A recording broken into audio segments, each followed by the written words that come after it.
Israel National Radio presents Aliyah Fever. נוסעים נכבדים, ברוכים הבאים לישראל. I'm going back. I'm going back. I'm going back to Jerusalem, the place of my birth where the heavens meet the earth.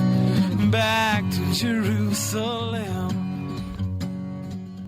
All right, man, we are back for another week of Aliyah Fever, and it is awesome to be here because I am sitting here. You can't see him, but Rob Michal is back, man. You're back.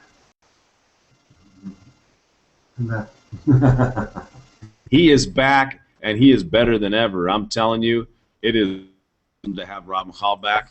And tell us, where have you been? Scoot into this thing, man. You're getting your head chopped off. Okay. First of all, we've all been through an exciting time in the last 2 days, the voting in Israel. We'll talk about that. Personally, we went through a very interesting time as well. I'm getting over a sickness, but I'm not going to talk about that. My wife's great-grandmother... Hang on a second, man. You're going to need your headphones. It's going to work a whole lot better when we talk to people because then you can hear them. Okay. So my wife's great-grandmother passed away at the age of 92. And what's amazing is I see myself as an ole, even subconsciously. It's something that's always in my mind, and I married into a family that's very, what's called in Hebrew, shorshi, roots, very connected to the land. My wife's grandmother grew up, may she rest in peace, her name was Rachel. She grew up and lived her whole life in the same neighborhood in Jerusalem, 92 years in the same neighborhood. For me, that's amazing, having moved 15 times in my 41 years of life. What was the name of the neighborhood? So she lives near the Shuk in Machane Yehuda in Jerusalem. Oh, man, that you guys, if anyone out there has ever been to what's called the Shuk, it's the open market in Jerusalem. It is an amazing place. Just want to let everybody know, if you want to chat with us, because this is a live broadcast that we're doing here, you can go to israelvibes.com, and we have a chat going on over there, and you can join in and tell us what's on your mind.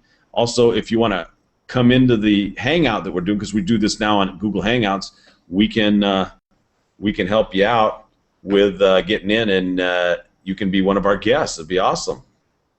That's right. So you can comment on what we're saying. Anyway, so Rachel lived in this one neighborhood her whole life. I remember her pointing out to me, this is where I went to kindergarten. This is where it was amazing to me.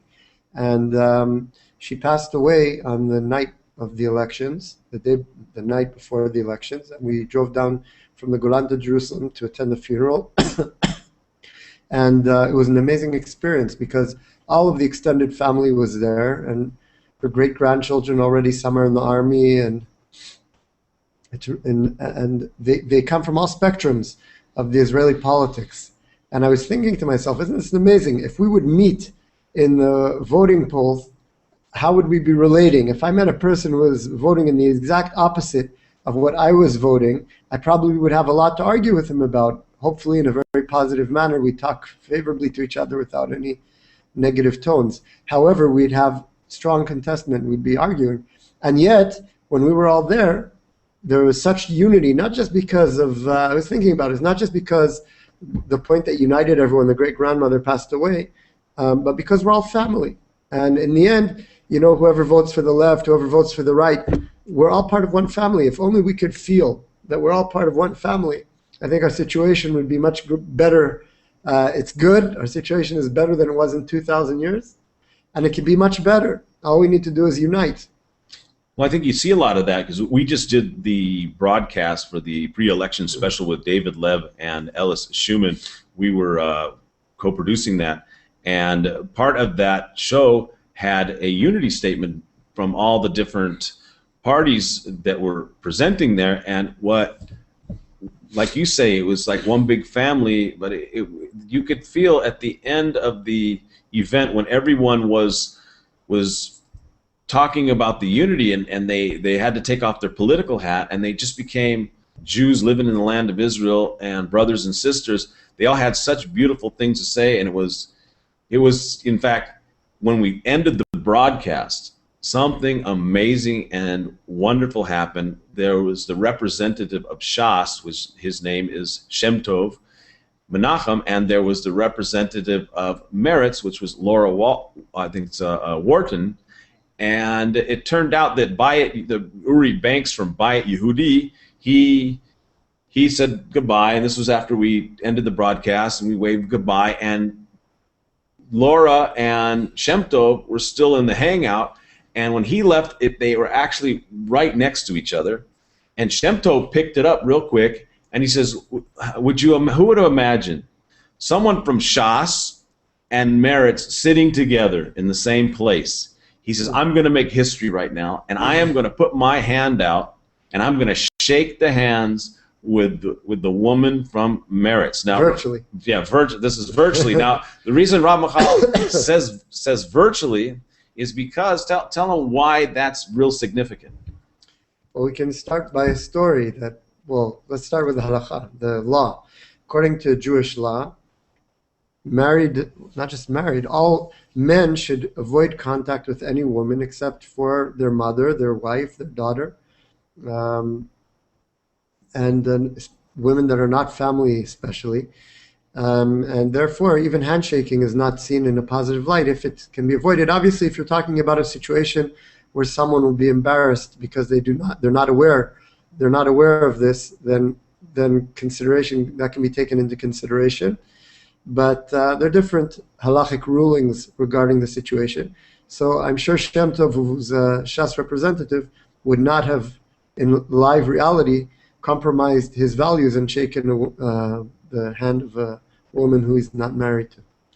Well, that's what made it unique, that he took that opportunity because it was virtual, that he saw this as a golden opportunity to do something that would not have normally been done, and he was able to overcome a particular barrier that makes people talk about it in a negative way. Well, there's an interesting story about Rav Aryeh Levin. Rav Aryeh Levin was a great sage who lived in Jerusalem.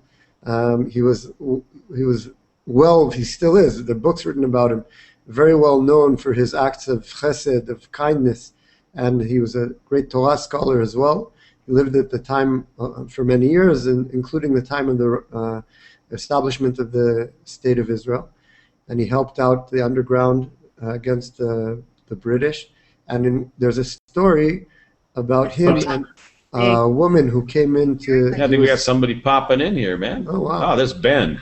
All right. A woman came in to speak to him, and she said that she knew he couldn't shake... She knew he couldn't shake her hand. But actually, the actual warmth that he radiated to her, because he also sensed the fact that he didn't want to in any way damage her or cause her misfeeling, he radiated so much more warmth from his eyes that she felt that it was all made up for. I just want to add in one more point regarding the elections and what we said about left and right. You know, I got a right hand. Wait. Over in Israel, we do things from right to left.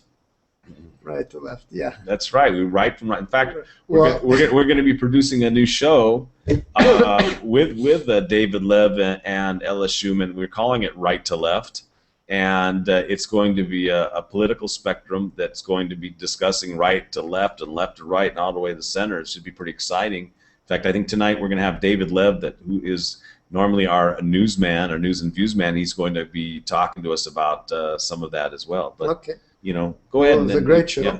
Yeah. And hopefully we'll, right to left will grow and prosper. Amen. They got a blessing. I'm just trying to point out that in our body as well, we have a right side and a left side. And we better be in trouble. We will be in great trouble if they start fighting with each other.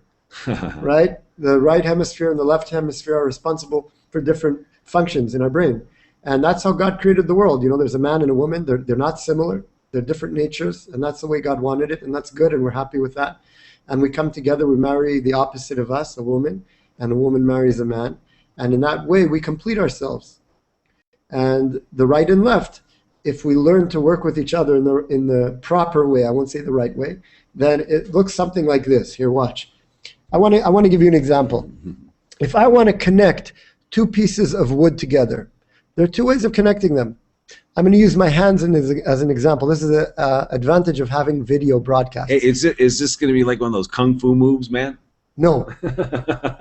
I can connect two pieces of wood in that manner. Well, explain it, because we have listeners too. Listeners. Oh, okay, listeners. Yeah. I'm holding both my fists connected. Okay? Now, if I glue them tightly, if I glue these two pieces of wood tightly together, then, okay, they'll hold. But if someone comes and gives it a knock, I'm going to lose a connection. So what makes a really good connection? Well, let's look. I'm holding my hands open now, okay? Let's say I'm this hand. I've got fingers sticking out. Let's say they represent bits of wood. And opposite, on the other piece of wood, there are holes which are exactly suited to the fingers in my right hand. And now, if I connect them in this manner, okay, I put my hands together, and now my fingers are overlapping each other from my right and left hand. Now you try and break that. If I have wood that's connected in that manner, and by the way, this is the way that the tabernacle was built. This is how it was connected. Because in this way, it's solid, it's strong, it doesn't move. It connects in the best possible way. These are, in the language of the Mishnah, they're called sinim. And in this way, we connect. Now, what is connecting in that way? The exact opposite. Here I have something jutting out. Here I have a hole. And they're exact opposites. And yet, when I connect them in the proper manner, they create something so strong it can't be broken. And that, I think, is what we should learn about the elections we just had. You know, there are different views, there are different approaches. Everyone's got their strength. Everyone's got their unique what to offer to the nation. And we have to learn to see, to respect the good in the other, and we have to learn where everyone should be placed. That's why we have a prime minister. I hope he does that in the best possible way, and he brings us together in a solid way. Well, speaking of the prime minister, I think he's going to have himself quite a task in putting together a coalition. Yeah, well, I'm not so sure of that. Hang on one second. I just want to let the audience know that if you want to join us, this is a live broadcast here. We're doing it on Google Hangouts. You can go to IsraelVibes.com if you want to join in the live chat stream, and if you'd like to come on into the Hangout, let us know, and you can do that through the chat on IsraelVibes.com. So we'd love to hear from you and hear what you have to say about the elections or anything else about Aliyah. That's right. Yeah, so you were saying, we were talking about the coalition, and you seem to think that he's not going to have a hard time with that? Well, listen, the new party that grew out of nowhere, actually, right? Yesh Atid. Yeah. Is quite an amazing phenomenon, because it became the second largest party in Israel. And on the political show that David Lev and Ellis Schuman had, we actually interviewed them, and they told us what they believe in. And it was amazing to see that a large portion of the Israeli public is looking for an alternative. This party started in the last short while, in the last year, and they gained basically, 19 seats, which is a sixth almost of all of the Knesset. Well, in a sense, though, I think his name is Yair Lapid, was already in the spotlight for many years. So, he had a following of group, and he built trust with a lot of people. Probably, I had never seen him before, because I don't follow the Israeli TV, but I'm sure he had a lot of people that trust him and followed him, and this is what made a big difference. He's a known entity versus someone just coming out of nowhere, and it's harder for them to build trust. So, well, that's true, and as we said, he must have his own unique skills, and we hope that our prime minister, in a sense, like my wife's great-grandmother, who kept all the family together, all the left and rights and the different, religious, secular, of utmost extremes together. That was her natural role as a great-grandmother. But the prime minister has that role also to keep all of these parties, hopefully, in his coalition together, make the coalition as broad as possible so that everyone in Israel feels they have some representation in this government. And I want to add on another thing that sometimes we make a big mistake doing. If you read the Tanakh, the prophets, you will see in the book of Kings that there were many kings that did not follow let's say, the proper path. And yet you see that the prophets gave them utmost respect. For example, one of the most wicked kings that are mentioned, at least he behaved badly, and that's said, is Achav. And Achav, Eliyahu Navi was you can almost say his mortal enemy. He called Eliyahu my enemy. And Eliyahu Navi, nonetheless, gave him great respect. He ran in front of the chariot of Achav, and he treated him as a king. What can we learn from this? We can learn from this a lot. And one of the things we can learn is that even if the person leading our country is not doing it in the way that we believe to be correct, we must still show him respect, and we can verge on to a whole other discussion on this aspect and the story, but I won't do it right now unless you really want me to. And we should show respect and also realize that according to some authorities, like certain understandings of Rav Kook, the elections, basically the Torah says, Som tasim alecha melech, you must appoint a king upon yourself. And the elections in Israel is taking on that challenge. We all have a chance to appoint a leader. Maybe he doesn't have the power of a king of old, but he definitely is got a lot of power. And we have to respect that power, and we have to respect that leader. And do you mind if I say one short story? Go right ahead. I used to learn in Ateret Kohanim, and the Rosh Yeshiva there is Rav Aviner Kohen, and he told us a story. He said, we're living in a time today that, we've said this on the show often, that our great-grandparents would be dancing for joy, and even our grandparents, if any of us have, grandparents, Baruch Hashem, many of us have grandparents alive, they're quite in shock of what we've achieved today. If they remember when they were born and how they lived, and we have to also be we have to be aware of the greatness of the moment. We're living a fulfillment of prophecies. We're coming back to we're becoming an independent state, a nation which is rising out of the bones of the diaspora, rising to life within its natural habitat, within the land, the holy land of Israel. A holy nation is rising.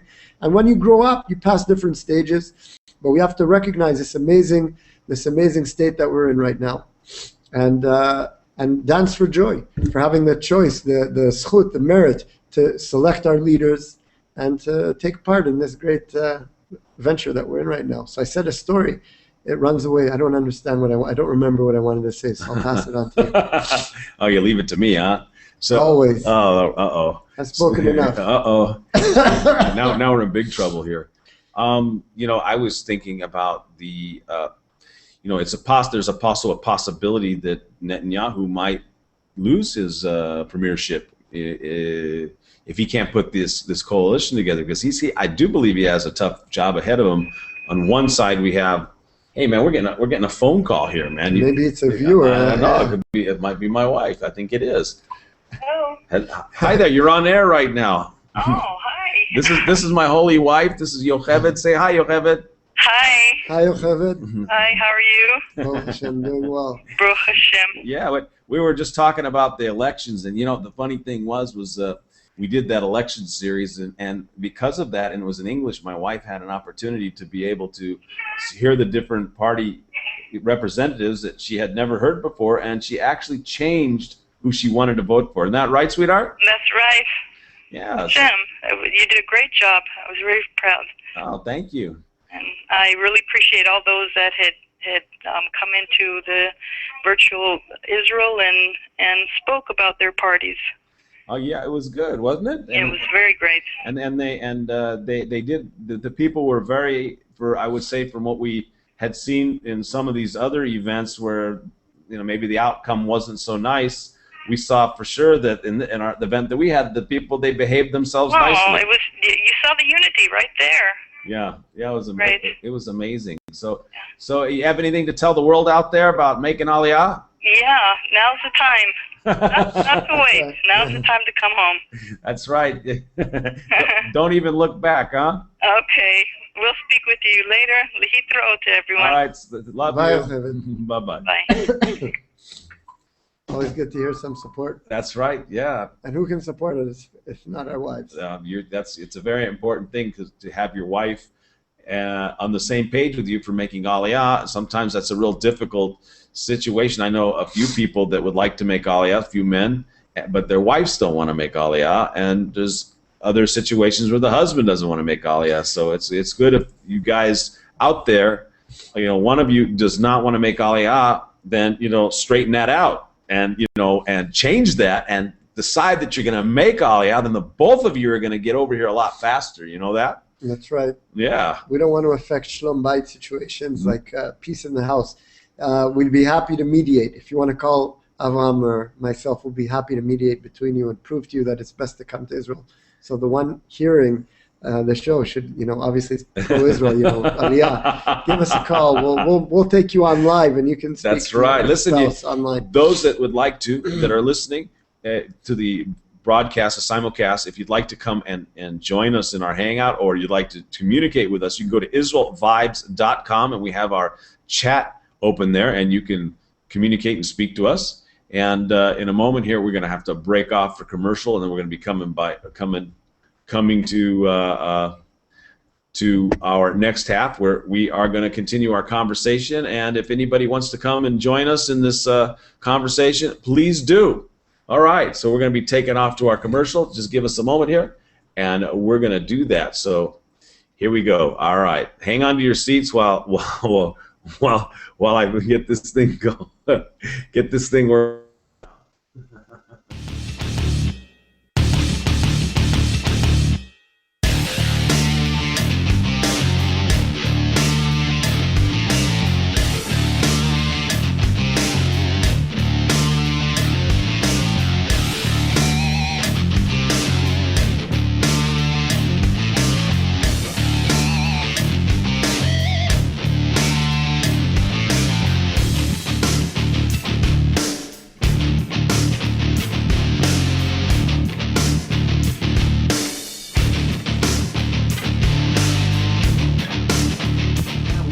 Back now, and we are going to be going into the next half of our show, and we're going to be inviting some of our friends in.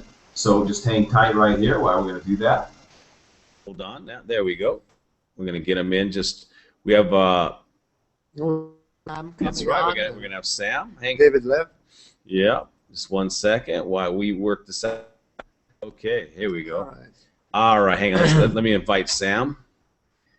Let's get our buddy Sam, see if he's online right now. Where is he? Let's see. So anyway, we were talking a little bit about the election, and making it. I think Netanyahu's going to have a difficult time in doing that coalition. I mean, there's some real difficult. Well, let me tell you something. I'm not a political commentator. I have no idea what's going to happen. I can't even start imagining, even though I do imagine, but I'm not going to say it live on the show.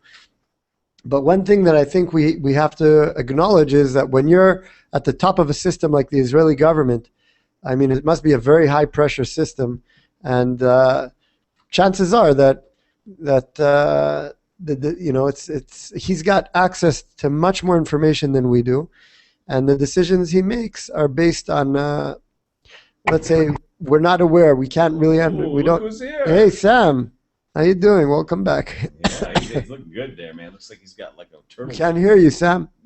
Yeah, but unmute yourself, Sam. You're muted. I mean, it's good to be back. All right, good to hear you. All right, good to hear. Yeah. So, you know what? Let's clue in, Sam, what we're talking about. You know, we're doing a little bit of a political review right now, and one of the things that we're talking about is I think it's going to be very hard for Netanyahu to put together this coalition. You know, based on that, the last time I looked, it was very even in terms of right and left. Yeah. And that, you know, we've got the one side where the main issue of the Lapid party there, Yesh Atid, is that he says everyone needs to do the army, and you've got the ultra orthodox is what people call them. They don't want to serve in the army, and so you have a real issue there. But on the other side of the coin, I was thinking about that myself. And what are they going to do? Make a deal? Make a deal and go to the opposition? And then they're still stuck because, and then if the opposition takes hold, then they're going to be having to go in the army anyway. So they might as well just face up and get a gun. Hi, David. Hey, there he is, David Lev, man. He's like, now, David, look at that. Look Wait, like a real hang on one second, man. I got to put this on screen, man. Look at this. Wow, look at he's like, David, you look the part. look at that, man. He's looking good. David, we're trying to. I'm gonna put it on. So we're gonna go to voice activations. Just what is voice activation? Just for you all know here is that when a person speaks, the way this Hangout works is that the person, as we speak, it tries to make a natural reaction. I can control it or let it go free. So I'm gonna let it go free. So David, show us how it works by saying something. Well, I'm talking at the moment, and I don't know if I can be heard or can be seen. We hear and see you. Yeah, we hear and see you. All right, sure. It's great being on the show again. Rav Michal, nice to see you. How's everyone? Doing well, thank God. That's great. And Sam, nice to see you. And of course, as always, and Abraham as well. Thank you. I guess everyone must be following up on the excitement from the fallout from the elections. Yeah. Yeah, definitely. Yeah, Certainly, definitely. That's certainly the topic at the moment for the news section at the moment. It's the big question is which way is the coalition going to fall right now, and we're having to actually deal with very limited information, particularly from Yesh Atid, from Yair Lapid, and even from some of the other parties, because while we understood some of their platforms on some of the issues, it seems that some other critical issues are yet to be decided. For example, we had some very interesting conversations with some of the political commentators, as those of you would have noticed in the pre-election special. And it looks very possible that there could be actually a move towards unity on many issues. But the question is, which issues are going to fail to meet approval? And this is probably leading to a lot of anxiety in a lot of particular places. For example, in the settlements, in some of the blocks for seniors, for those with limited income. I think we're probably going to be coming down to crunch time fairly soon. Yeah. What's the latest news you've been getting on the election? Well, maybe Sam's heard something. I'm not really updated. Uh-oh. Okay, well, the last I heard, it was a few hours ago, and anything can happen in a few hours in politics. That, in Israel, especially. Especially Israel, yes. Come to Israel, where we play hardball. But in a good way. I mean that in a very good sense. No, the numbers I saw was 60-60. 6-0. Oh, wow. Yeah, that's right. Yeah, it was down split. And it also concerns me. I was surprised by these results. Maybe I shouldn't have been, but what surprised you about the results? Because I didn't think it would be so even. Ah, okay, yeah. It was really looking good for like Beit Hayehudi. I thought was going to be a little bit stronger, but then you're dealing with the media and Yesh Atid Lapid is a media figure where he's created a following and a loyal following, and he's built a lot of trust with a lot of people over the years. So, in a sense, it's really not surprising that he did as well as he did, because it's not like he's coming out of nowhere. It seems like he's coming out of nowhere, but in truth, this is a person who has been in the spotlight for many years, and, he has more exposure than, I would say, just about anybody else other than the Prime Minister. You can look at Sheli Yachimovich, also came straight out of she was a news broadcaster. Hey, maybe we'll end up being... Hey, there you go. Whoa. No, I think David. I have a question for you, Rav Michal. I have a question for you. The Ronald Reagan School of Dramatic Arts to be a leader, right? The Ronald Reagan School of Dramatic... Yeah. Go ahead. When we use the word Rav, perhaps for those who are not so much aware of that, it stands for a rabbi, a very esteemed title. And so for Rabbi Michal, we noticed that Yesh Atid, a party which presumably for a lot of people's ideas were very anti-religious, have a couple of front people, very respectable ones, as Avraham and yourself probably would have testified with having spoken to them, and people like Rav Dov Lipman, who it seems is likely to get a place in the Knesset, and in my humble opinion, I think that looks like a very deserved place as well. He's campaigned very hard on it and very fair from what we understand. So from your perspective, Rab Michal, bearing in mind that people have accused Yair Lapid, perhaps in particular, and Yesh Atid of being the religious party of having a go against Shas, we now see front people like Rabbi Dov Lipman, who also happens, from what I understand, to live in an area which could be disputed by some people, and so that would also, well, yeah, he lives in Israel. No, but I understand that. Sorry, I stand corrected. I believe that some of the campaign was actually went through Ma'ale Adumim and perhaps in Ariel as well. So from I understand he was trying to court the religious Jews in those areas. So it seems that on two accounts, one of suggesting that Yesh Atid are anti-settlement, and the other one, Yesh Atid, are anti-religious, one would pose a question as to then why have they got a religious rabbi, and the second part of it, why would he be bothering to try to court the vote of religious settlers? Rabbi Michal, what would be your response on that? Look, it's a very hard question to answer because I'm not well versed in Yair Lapid's party and their line. I was more focused on what I was thinking, and I went with it. Maybe I should have looked more into his party, and I also can't judge the religious representatives there. But what I can maybe say is that we can't limit Judaism to one issue or another. It's all inclusive. The Torah is all-inclusive, and it's supposed to enter every walk of life. And that's what the Chidush is, in that the Jewish nation is coming to life back in Israel. We're not limiting the Torah to any one issue. We're not limiting it to what the Halakha calls the 4 amot of Bet HaMidrash. And therefore, there may be some religious Jews who feel that maybe in the economic region and improving the welfare of the average Jew in Israel, maybe this party has much more to offer, and he's willing to make compromises in order to advance that issue on other issues. So, I mean, there are many issues that are important, and every one of us has to rank them according to what we believe to be, our scale, our order of priorities. And I assume, I'm quite sure that everyone, who represents God in this world, we should all represent God in this world, especially those that have kippot, and all the more so those that have the title of Rav, and I always pray I'm not making big mistakes in that. It's not easy.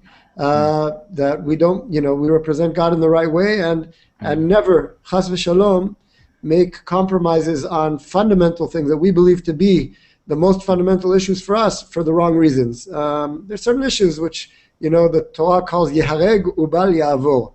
You must, even to give our lives for. Now, there are only 3 issues like that. There are 3 issues like that. That's idol worship, illicit relations, forbidden relations, and pikuach nefesh, like chas shalom, someone's life is in danger. Avodah zarah, gilui arayot, and shfichut damim, it's called. Other issues. Sorry. Yeah, go ahead, David. I was just going to ask you: does illicit relationships include the virtue handshake between a rabbi from Shas and Meretz? No, not at all. That was moving. Ellis posted on his blog about that. He wrote a beautiful article about that, and then someone made a comment about it that was really not nice. And I commented back saying, why did you do that? It was a sincere gesture. Of course, it was absolutely. It was wonderful. And I said, and it's moving in the right direction. So why? I said this is why it just goes back 2 steps. But I just want to say something right now. Is that those of you who are listening now, we really appreciate that. We'd love to have you participate with us. You can do that by going to IsraelVibes.com, and you can join the live chat session, and ask us your questions. And even if you'd like, you can let us know that you'd like to come in and join us in the Hangout. So go to IsraelVibes.com and join us. We'd love to hear from you. All right. I just want to add one point. That issue of male-female relationships can be taken in every direction, but if you're not versed in halakha, then you might think it's a degradation of women. But when you learn the details of the law, you see it's out of respect for women. It's not in an attempt in any way, chas v'shalom, God forbid, to hurt or to give disrespect. It's the other way around. It's not taking advantage in any way of another human being, of which males very often do on women. Rabbi Michal, also you raised a very pertinent point. When we look at the results, which tend to be left-leaning. Overseas, for example, in the UK and many other countries, the difference between right and left is often one of a qualitative economical difference, where the right would represent a degree of capitalism and the conservatism in business dealings, and the left in social welfare matters. And in Israel, the right and left seems to have become a matter of dividing up the land between Palestinian and Jewish issues. You mentioned we were talking about Yesh Atid. David, I think it's also religious issues as well. Not quite, but what I was thinking about with Yesh Atid, perhaps is there not some degree of following in the lines of the Nevi'im, the prophets, in terms of promoting social issues? Are we perhaps seeing some move from the left towards trying to instill social issues in Israel, rather than it being an attack against some of the ideology of the right on some non-economical issues? Hang on one second. Did you say Nevi'im, David? Yes, the prophets. Okay, just for those out there that are listening that aren't familiar with these Hebrew terms, David's referring to the book of prophets. I think that the left in Israel also in the background always dealt with these issues. It's just that when push came to shove, the issues that split us up really were the land issues. That's where we all hurt the most, and that's where it's very dear to all of us. And the issues that we feel are more dear to us is where we come into most conflict usually.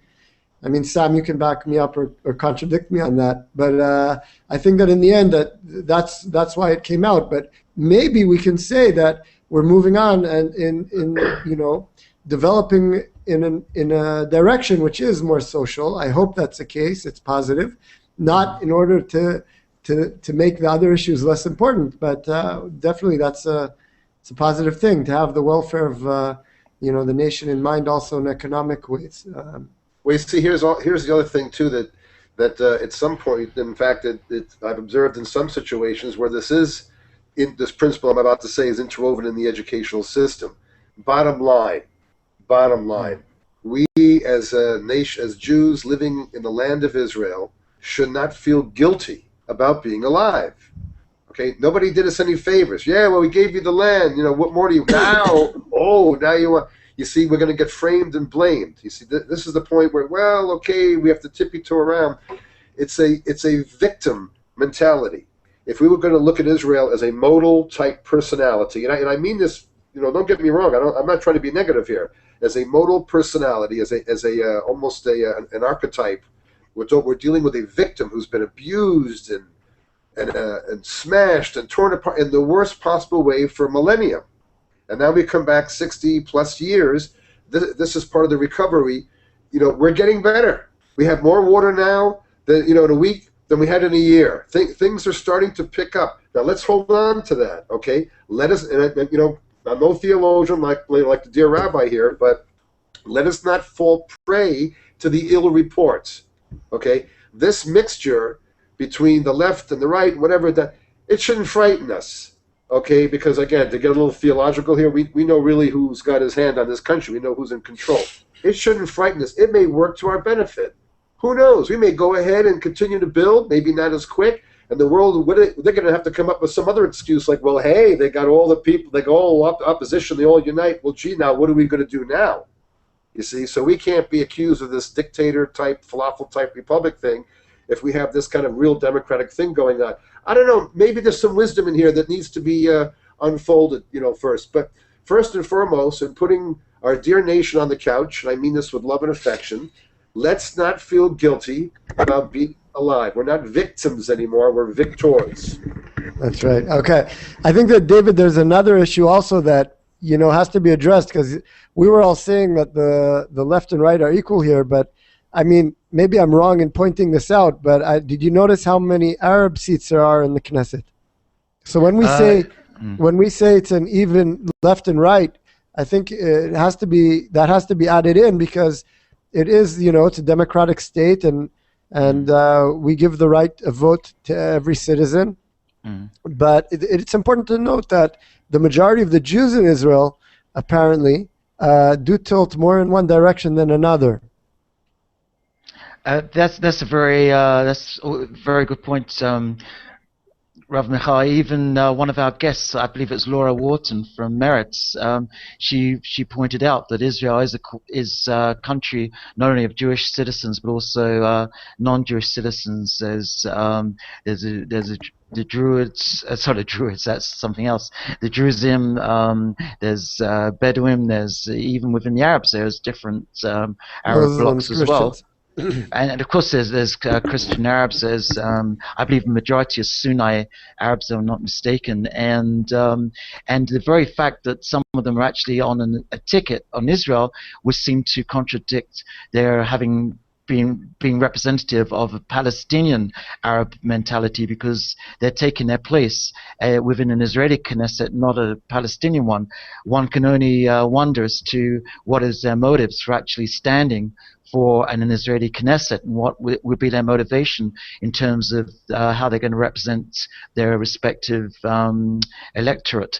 But certainly, I mean, that's we have seen other people and other interest groups coming on, and it would be a very interesting job to see how Bibi is going to do a balancing act. Yeah, that's the thing that I was trying to figure out. It's just, it seems like he's really in an impossible situation. But on one side of the coin, I think that the parties themselves are kind of in an impossible situation. So I know we're gonna be seeing some amazing compromises. And I'm coming to a new appreciation for this system. So you say that it does really force the parties to have to find a way to work together to get what they want. And then sometimes they have to they can't get what they want. In the end of the day, it's a compromise. I think perhaps in one respect, maybe we should take lead from programs like in the IDF, for example, the Keshet Yehuda Mechina program. Where David loves he loves it because I'm always talking about that, and we brainwashed David now, But so I'm gonna do an up one on him and talk about Aliyah Fever. I mean AliyahMagazine.com. Okay, thank you very much. But the thing which we have in common in all of these areas is that the IDF is a mixture of people representing all different aspects of Israeli society, from religious to non-religious, from left to right, and everyone has an obligation. I was going to say I will, but that's something else. They have an obligation to defend the rights of Israel for all our citizens in the country. And the question is, to what degree will everyone from left and the right have an equal obligation to those who are of a different political persuasion? Because it seems now is certainly the time for us to work together. And I believe that Israel Vibes did a great job in the production of the pre-election special, in terms of focusing on issues which looked at celebrating Israel's democracy, which included issues of unity rather than disunity. Right now, it seems that Israel is going to need a great dose of unity to see its way through. You know, David, speaking of the left to right, but actually we're going to be having a show called Right to Left, and David is going to be one of the hosts on that along with Ellis Schumann, and they're going to be discussing these issues because David represents the right view, and you can say that's also the correct view as far as we're concerned. And then and Ellis is going to be representing the left view, and we'll be bringing guests. They'll be bringing guests in talking about these different issues, so you can get a better understanding on how the Israeli politics work. So we're excited about the new developments on this Right to Left show, but we're going to be letting you know when that is going to be coming. It's going to be another Israel Vibes production that will be produced very soon. I'd just like to end with a quick story, funny story. I was once driving down in the center of Israel, and there's a street there called Medinat HaYehudim, the Jewish state, and it was under construction. And there was this huge sign over the freeway saying, "There's no left turn to Medinat HaYehudim, to the Jewish state." So I was like laughing my head off, and then I realized when you're driving in the other direction, it said, "There's no right turn to the Jewish state." So, I mean, in the end, we have to accept that we need each other, and hopefully we'll find a balance. That's true. I've also heard that the war is not about who's right, but who's left. That's right. So we're about to wrap up our show for another week, and we hope that you'll come back here again at our Aliyah Fever show, and we'll keep you posted on the next show coming up that David's going to be hosting. I think you're going to enjoy that. And you can pick that information up at IsraelVibes.com as well as on Israel National Radio. So like I like to say to all my friends out there, we'll see you at the Beit HaMikdash. You got to believe it just like we believe that you're going to make Aliyah.